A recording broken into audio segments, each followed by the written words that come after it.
Good morning, dear listeners, respected listeners.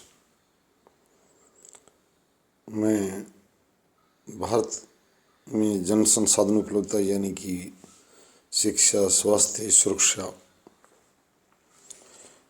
में सुधार के लिए जितनी मैन पावर यहाँ उपलब्ध है, इतनी विश्व के किसी देश में उपलब्ध नहीं है।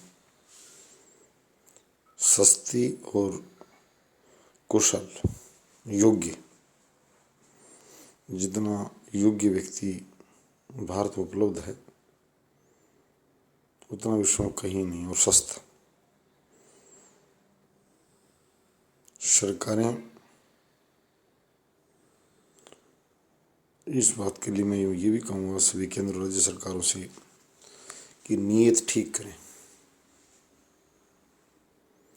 नीयत गिरी हुई है ज़्यादातर की, जिसके चलते सेवा क्षेत्र बिगड़ा पड़ा है। बच्चों को शिक्षा में दिक्कत आ रही है, मरीजों को स्वास्थ्य सेवा लेने में दिक्कत आ रही है, और राहगीर नागरिकों को सुरक्षा में दिक्कत आ रही है। जबकि यहाँ कुशलता सुनिश्चित की जा सकती है, न्याय और पीड़ितों को न्याय लेने में दिक्कत आ रही है। भारतीय सेना का प्रबंधन विश्व में अनुकरणीय है।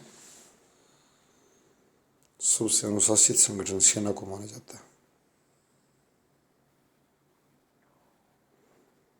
मैं केंद्र और राज्य सरकारों से, राजनीतिक दलों से कहूँगा कि नीच सोच से ऊपर उठे, लोगों की बात सुने। लोकतंत्र में जनता की सुनने की आदत डालें, सिर्फ सुनाने की नहीं। हमने पहले कहा है, चैनल का लक्ष्य गरीब और गुंडागर्दी का खात्मा करना है। किन किन कारणों से बढ़ी है और बढ़ रही है, वो चैनल ने रिसर्च किया। लोगों को बड़ी संख्या में छोटे स्तर से नियोजित किया जाए और कार्य और सेवा क्षेत्र के हिसाब से, सेवा काल के हिसाब से उनको पदोन्नति दी जाए। जैसे हमारी सेना में होता है, सूबेदार भर्ती नहीं किया जाता, सिपाही को सूबेदार बनाया जाता है। वर्दी करते हुए, पदों को पदोन्नत करते हुए, कार्य और सेवा काल के साथ साथ। ब्रिगेडियर भर्ती नहीं किया जाता, कोई प्रावधान नहीं ब्रिगेडियर पद का सीधा भर्ती करने का। उसको लेफ्टिनेंट रैंक से और पदोन्नति के साथ, कुशलता योग्यता के साथ पदोन्नत करते हुए ऊपर तक जो श्रेणी है, यानी मैं ये कहना चाहता हूँ सेना की पैटर्न को अपनाया जाए। सबसे कुशल प्रबंधन है सेना। और IIM के छात्र में किसी देश का नाम लेने की जरूरत नहीं है। IIM अहमदाबाद जो है वो सबसे श्रेष्ठ स्तर के प्रबंधक तैयार करता है विश्व में धमक वाला। मैं भारत के स्तर की बात नहीं कर रहा हूँ। IIM विश्व स्तर की धमक वाले छात्र तैयार करता है। उनमें से ज़्यादातर को विदेशी कंपनियां हायर करती है। इसके लिए भारत के शिक्षा मंत्रालय और प्रधानमंत्री से भी कहता हूँ कि ये बात आज के प्रधानमंत्री नहीं है, मेरा केंद्र सरकार को इशारा है कि ये भाई ठीक बात नहीं है कि आपकी जो एक मजबूत सेना है, जो देश में प्रबंधन की बहुत ज़रूरत है, पिछड़ा हुआ प्रबंधन है, तैयार आप करें। आप हमारे यहाँ की जनता के पैसों से संस्थान चलाया जा रहा है और उनको विदेशी कंपनी हायर करें, वहाँ जाके सेवाएं दें। ये बात गले नहीं हो सकती। छात्र कहते हैं पास आउट कि ये भैया हमें कुछ देने को तैयार नहीं है।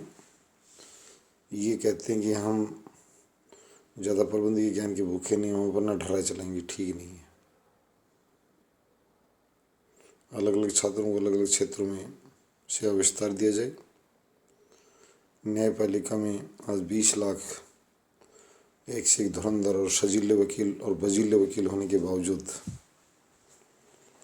600 पद हैं उच्च न्यायालय में 800 जो भी हैं रिक्त चल रहे हैं। 600 में पद तो ज़्यादा है, 85 तो पंजाब और हरियाणा हाईकोर्ट में एक में ही है। तो पदों की संख्या बढ़ाई जाए कम सुविधाओं के साथ, रजीला रूप न अपनाया जाए। एक तो मैं ये कहना चाहता हूँ, यूपीएससी से बड़ी संख्या में बच्चों को हर साल लिया जाए, उनको ग्राम स्तर से कार्य करने दिया जाए, खंड स्तर इस तरह बढ़ाते हुए यहाँ सस्ते और कुशल लोग उपलब्ध और उनको यहाँ राष्ट्रीय विकास के लिए ये इस पवित्र नारे को सिर्फ अपने मतलब के लिए लगाने से काम नहीं चलेगा।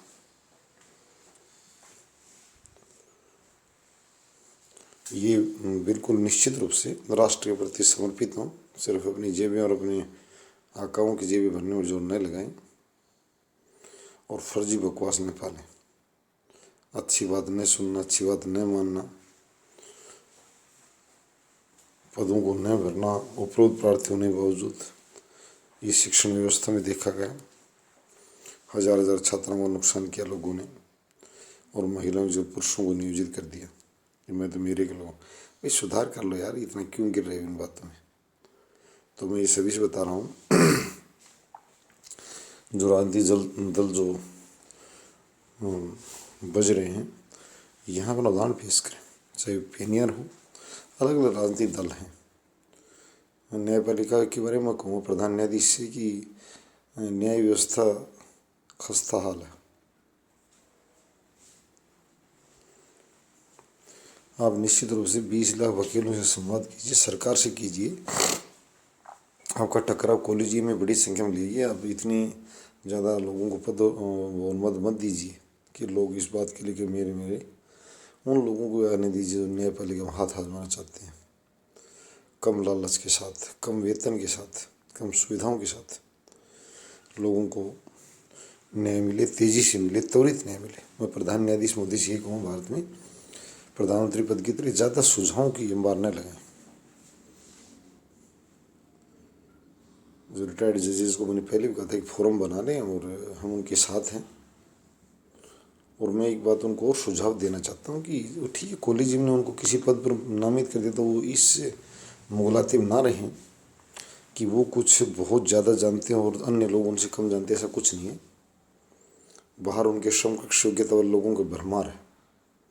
आप आइए मंचों पर डिबेट कीजिए, काउंटर डिबेट कीजिए, हम आपके साथ हैं।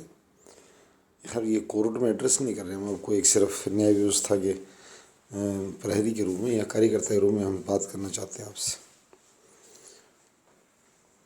हमारा विषय यहाँ न्यायपालिका में सुधार है, त्वरित न्याय लोगों को दिलाना है।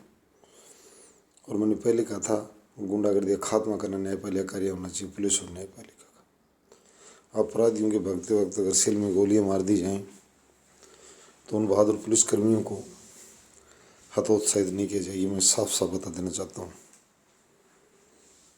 मानवीय अधिकार मानव पर लागू होते हैं।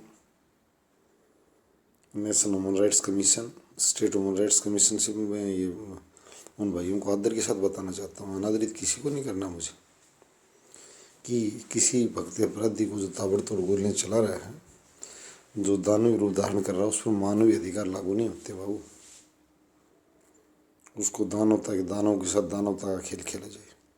हाँ, मानव के साथ मानवता के हम पक्ष में, अगर वास्तव में किसी निहत्थे नागरिक के साथ अगर बदतमीजी हुई है तो बदतमीजी करने वाला किसी पद और पर बैठा व्यक्ति हो, क्योंकि यहाँ प्रधान न्यायाधीश तक दुराचरण के आरोप झेल चुके हैं, प्रधानमंत्री चोरी के आरोप झेल चुके हैं। तो हमें किसी के पद के लिए यहाँ सुशोभित नहीं करना कि भाई उसने ये कर दिया वो कर दिया, नहीं।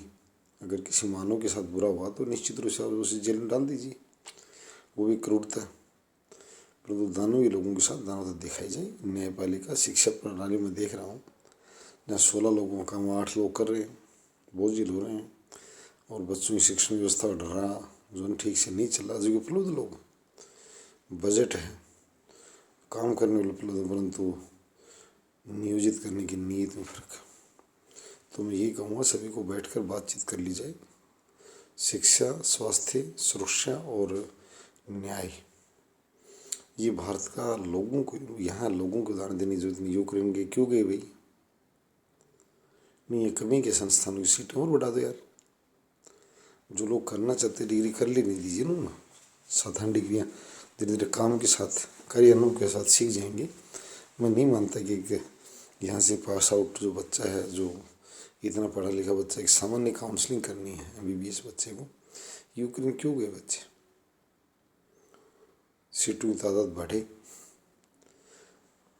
योग्यता आंकन अच्छी से, पर बेकार की ज़्यादा जालियाँ न लगाई जाए कि यूनिवर्सिटी टॉपर को पहले ये परीक्षा दो, फिर वो दे दो, बोले दूसरी और दो, फिर एक तीसरी और दो। ऐसा कुछ नहीं है। उस व्यक्ति को जल्दी से जल्दी काम पर लेकर आइए। प्रतिभाशाली व्यक्ति को ज़्यादा जरखों के बीच से उसे न गुजारा जाए, फील्ड में उतार के उससे काम ले जाए और काम करने का अवसर दिया जाए। धन्यवाद।